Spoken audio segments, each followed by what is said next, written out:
American and the Australian respectively, they'll all be aware as Andrea Hewitt takes her turn at the front of the field that Jorgensen is coming. And now she moves out and finds a bit of dry track, and Jorgensen kicks away. She's travelling at a different pace to everybody else. This is so familiar. We see it time after time. Jorgensen can arrive in transition after the 40k bike, a minute and a half, getting on for 2 minutes down, and still win these races. And she's already taken the lead, and it's a foreboding sight for the rest of the triathletes. And that very familiar sight of Gwen Jorgensen there taking the lead, where we so often see her in the last 8 races that she's taken part in, and she has won. Rennie Tomlin, her teammate, just behind her. Now she's a very much up-and-coming US athlete, former track runner, 1500 meters, and won that ITU World Cup in China in Chengdu just over a week ago now.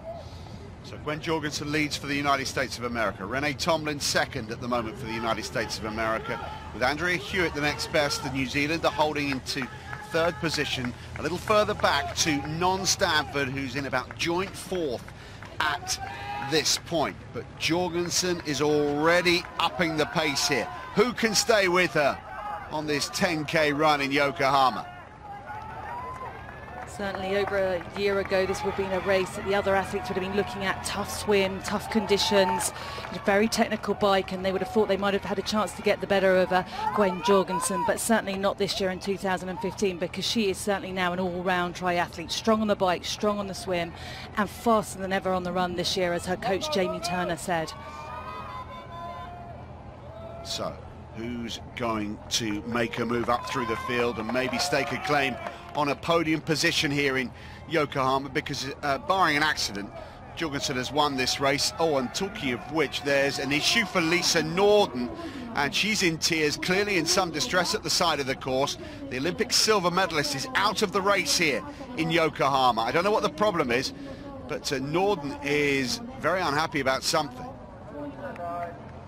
Look at Jorgensen, she's miles in front now, travelling along the track here in Yokohama at speeds in excess of 17, 18, 19 kilometers per hour. Stops for a little shower as Lisa Norden is helped from the scene of where her race ended. I don't know if it's an injury or some sort of cramp, but she's clearly in some pain there, Lisa Norden.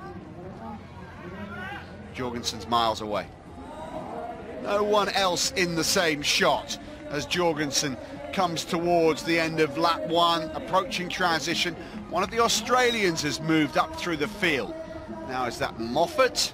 It was like Ashley Gentle there, the former world junior champion 2010. Moffat there just behind, next to Non-Stanford. And Frintova from the Czech Republic, who's also been running pretty well this year, tucked in behind Great Britain's Non-Stanford. You can see the gap that Jorgensen has opened up. 3 laps to go, 1 down, 3 to go. Jorgensen in first position. Gentle has come up through the field nicely to take second. Hewitt is in third. And Stanford alongside Moffat at the moment, sharing 5th position as they come past their bikes. 16 seconds between Jorgensen in first and Stanford and Moffat in 5th and 6th. Ueda's working hard, isn't she? The Japanese athlete who finished second here 12 months ago, really putting heart and soul into this race. Lap 2 now, and Jorgensen leads Gentle, with Hewitt currently in third.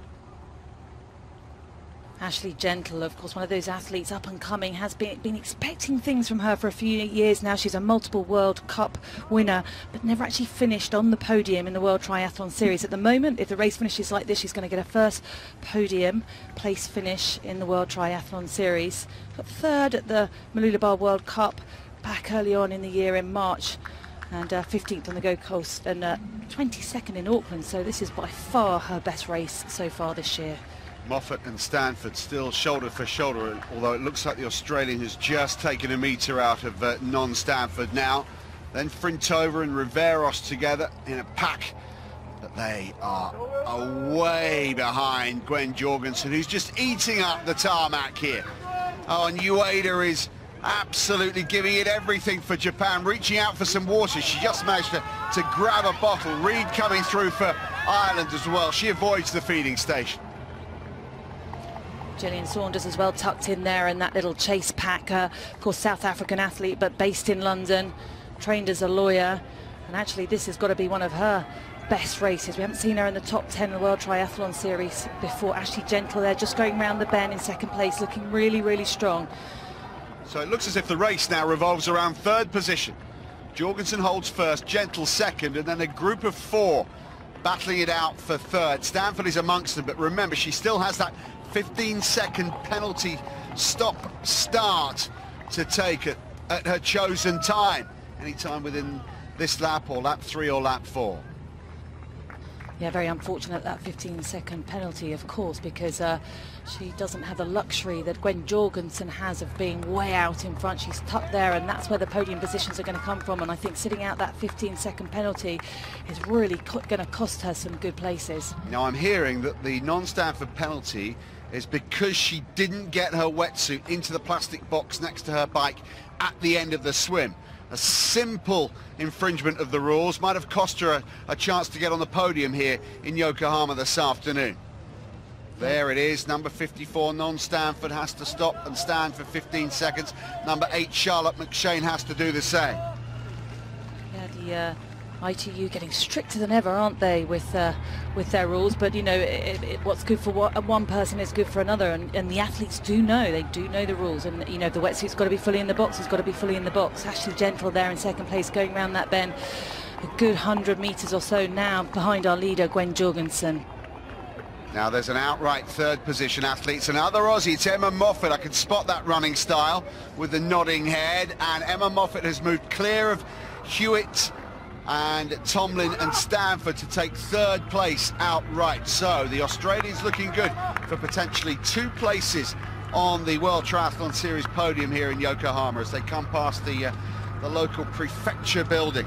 We're in the Kanagawa Regional Government building. And a few more spectators out on the streets now the rain has abated. More of an atmosphere building. Hewitt moving clear of Tomlin in an effort to secure 4th place. The end of lap 3. Look at the massive lead that Gwen Jorgensen has over the rest of the field. She is all alone out there, still waiting for Gentle to come round the finishing straight towards transition at the end of lap 3. There she is, the Australian. We're going to check on the time difference, but it'll be, well, around 40 seconds or so, I would think, between first and second, with the last 2.5 kilometre lap to take as Jorgensen takes the bell. And another gap before we should see Emma Moffat again in green and gold coming around the final bend. Moffat in third position for Australia. Had a lean time of late, Emma Moffat, and she'll be delighted to establish herself once again amongst the elite, potentially secure a World Triathlon Series podium place behind her teammate Ashley Gentle and behind the world champion Gwen Jorgensen here in Yokohama. Last 840 meters to run for Gwen Jorgensen of the USA. And of course, this will be the last Olympic distance race that the athletes will be doing before the test event in Rio. We have London coming up, which is a sprint, and of course Hamburg too, which is a sprint distance triathlon. It's been another breeze of a triathlon for Gwen Jorgensen. The glance over the shoulder is not really necessary at all because her lead is huge. She's into the last 700 meters now, and Jorgensen has once again firmly stamped her authority on this race. Looking ahead to the summer of 2016, if she stays fit and healthy, she will be a very short-priced favourite to take the Olympic gold in Rio. It's a long way off, but at the moment there's no one to touch Gwen Jorgensen, particularly when it comes down to the final element. She's getting better in the water, she's established and solid and confident on 2 wheels, and there's absolutely no one to touch her on the run. Gwen Jorgensen can enjoy these final moments now. Jorgensen slows things down into a jog, takes the congratulations from some of the spectators lining the finish area. Again, she checks over her shoulder. Now she can relax and run for the line to take her 9th successive World Triathlon Series victory. She hasn't raced in all the events. She doesn't need to. She can win the world title comfortably. Jorgensen wins in Yokohama. 1 hour, 57 minutes and 20 seconds, and we'll have quite a wait until Ashley Gentle arrives. Gentle just getting ready for the blue carpet. It's been a lean time for Australian triathlon in the last year or so, but Gentle will join Jorgensen on the podium here. Her first ever World Triathlon Series podium, and she'll be joined by Emma Moffat in third. The gap between first and second heading towards 40 seconds or even greater, maybe up towards a minute now. Good to see the crowds have come out. They stayed indoors when it was wet and windy earlier. Now they've come out to enjoy the racing here this afternoon. Ashley Gentle clearly enjoying this moment. Look at the time difference though between Jorgensen, getting towards a minute now. Jorgensen watching and waiting, and she'll be there to support Ashley Gentle as she arrives home at the end of this race. And she's getting a little emotional, Ashley Gentle, as she takes second position, a place on the podium here. Ashley Gentle overcome after the success here, and look at that, non-Stanford has finally been forced to stop, and that 15 seconds will feel like 15 minutes as athlete after athlete goes past her. Meanwhile, Emma Moffat has run well and will finish in third position after a difficult period for Moffat and the rest of the Australians. Third place, 2 Australians on the podium here in Yokohama. Gentle in second, and Emma Moffat embraces her teammate as she takes third position. Let's see where non-Stanford finishes up. She was heading for 4th or 5th, but 4th in the end has gone to Renee Tomlin, the American, nearly 2 minutes slower than her teammate Jorgensen. And Stanford eventually comes home just behind Gillian Sanders and Aileen Reid of Ireland. Stanford finishing in 7th position, 2 minutes and 2 seconds off the pace, but not bad considering she had to take the penalty. So another outstanding victory for Gwen Jorgensen, beating Ashley Gentle by almost a minute and a quarter, with Emma Moffat in third. Aileen Reid finished 6th for Ireland. A very good